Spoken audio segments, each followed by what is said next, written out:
Hi guys, Maikeru here. This is the Quest for Survival Hardcore Ironman series and we're on episode 36 now. In this episode we get all prepared for the hunter grind and start grinding it out, getting some levels towards the end of this video. There's just so much to set up on the arc. I go through how I done it and where I went to progress and all of that good stuff. But I find the arc just so fun, so relaxing. It's really good to AFK with. It's best hunter experience in the game. It's some of the best rates for mining and fishing. And even divination when you're not counting caches and stuff. So it's just all round amazing. Anyway, enough speaking about the arc. There'll be enough of it in this video, so let's get into it. Starting this video off, I needed something to AFK, and I needed chimes pretty badly, so I didn't want to go to loads of different islands. I thought, why not put my farmer's outfit on and farm these exo berries? They don't sell for tons and tons of chimes, but they do give a little bit of farming experience, about 20 to 30k experience an hour, which is nothing to write home about and go crazy over. But it's a bit of extra farming experience while getting the chimes I needed, so why not? Another thing that someone said to me in the comments in the last video with the golden bamboo situation was using the god banner to actually boost for it. I was boosting for ornate tortles and it didn't even occur to me that I should boost to actually do fletching. So I boosted for my golden bamboo and just fletched it all together, which gave me a bit of fletching experience at the same time, so that's also really nice.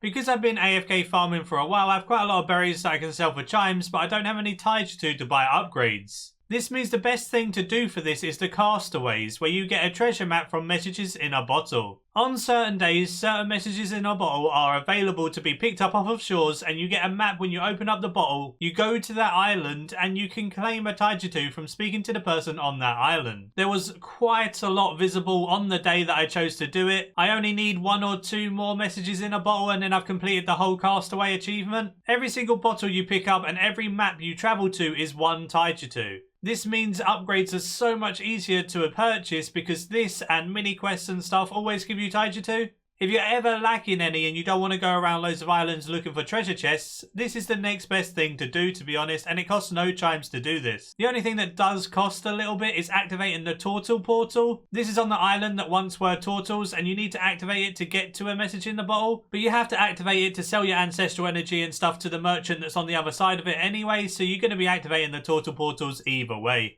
I really like doing the Castaways because you get to go to every single island on the arc and they all look so nice. They're so different to one another as well. Really unique place and probably my favourite place in the whole game.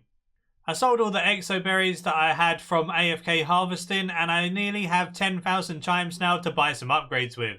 I managed to get the second tier of the commodity sell price increase and now my things sell for 12% more chimes. It maxes out at rank 2 as well. The next thing was the supply cost reduction. I bought it to tier 4, so now my supplies only cost 13 chimes each. They start off costing 25 chimes each and it costs so much to go on voyages. This maxes out at level 5 and then it makes your supplies only cost 10. So it's less than half price when it's maxed out and it makes going on voyages so much cheaper.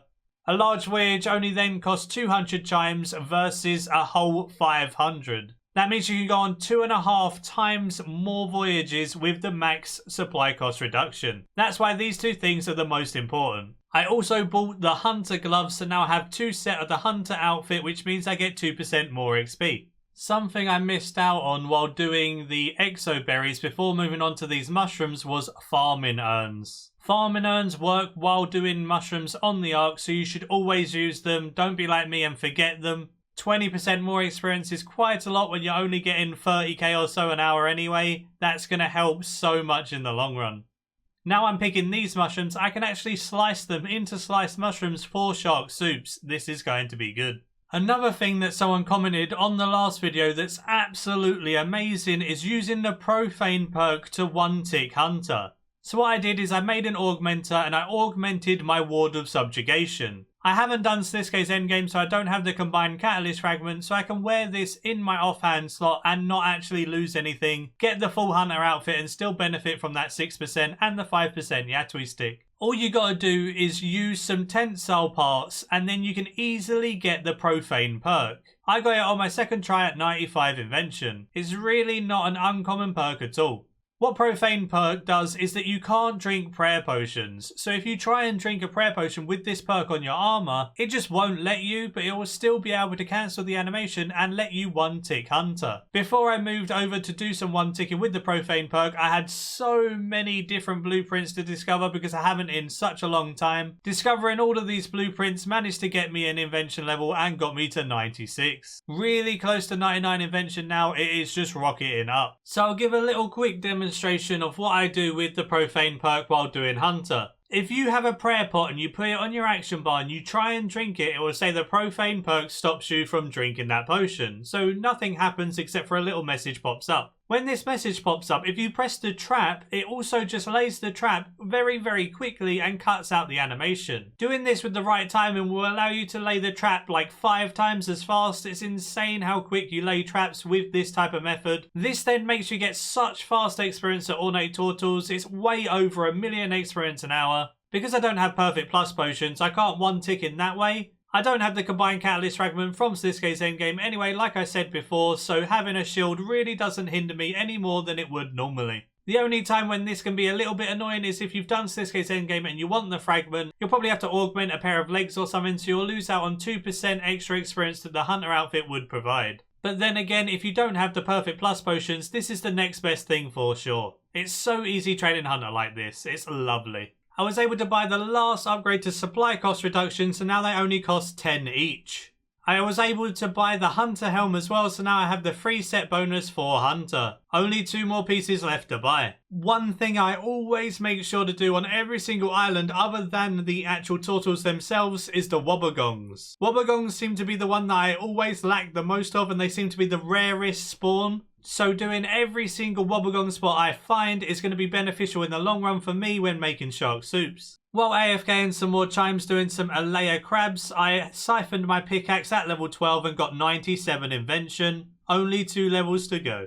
I bought the Golden Premier Club on this account and it gave me lots of loyalty points outright because that's what the Premier Club does, and that's why it's so awesome in my opinion, even for Ironman. The aura's great because it can reset other auras, but just the loyalty points alone made me be able to buy so many awesome auras. I already had the level 2 Jack of Trades, the Penance and the Vamp auras. But now I've got the level 2 Hunter aura, which will make it easier going for 120. I have the tier 2 Brawler, the tier 2 Sharpshooter, and the tier 3 Runic Accuracy, as I do mage the most. I do have around 40,000 points left over as well, so I may end up purchasing something like Maniacal as well because I'll be maging the most. But either way, just having these auras for now is really, really helpful. Instantly taking advantage of the Greater Tracker aura. You can extend it for only 10 Viswax so it lasts 2 hours, so I extended it with 10 Viswax and done 2 hours of ornate tortles. During this time I did get to 103 hunter.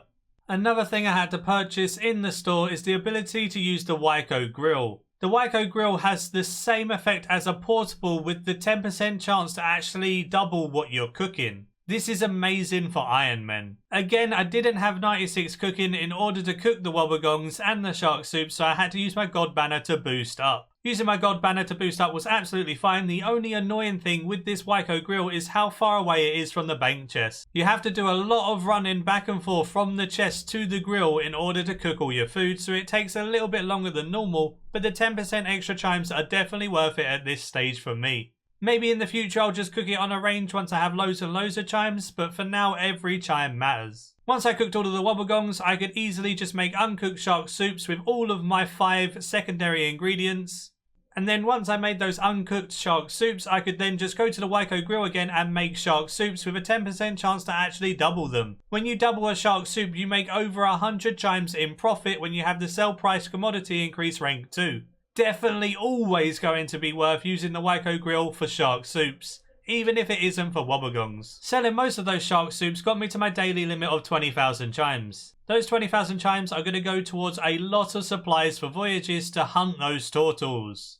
So I just went from island to island looking for ornate tortles and doing every single spot I could. I would also search the island to make sure I opened every single treasure chest so I could get all the Taijutsu possible. Taijutsu is used for all of the upgrades and I still need 2 pieces of the hunter set, so I need as much Taijutsu as I can get. Doing another hunter spot, I got 104 hunter now, so I'm slowly but surely increasing towards 120. It's much easier now, I don't have to worry about using up too many supplies because supplies are super cheap with all of these upgrades. Doing a couple more islands and opening a few treasure chests, I was able to get enough Taijutsu to buy the Hunter's legwear and the Hunter's chest piece, so now I get 6% more XP from the full set. I also have the Yatui stick, which is 5%, so I get 11% more Hunter experience, so that is really, really awesome.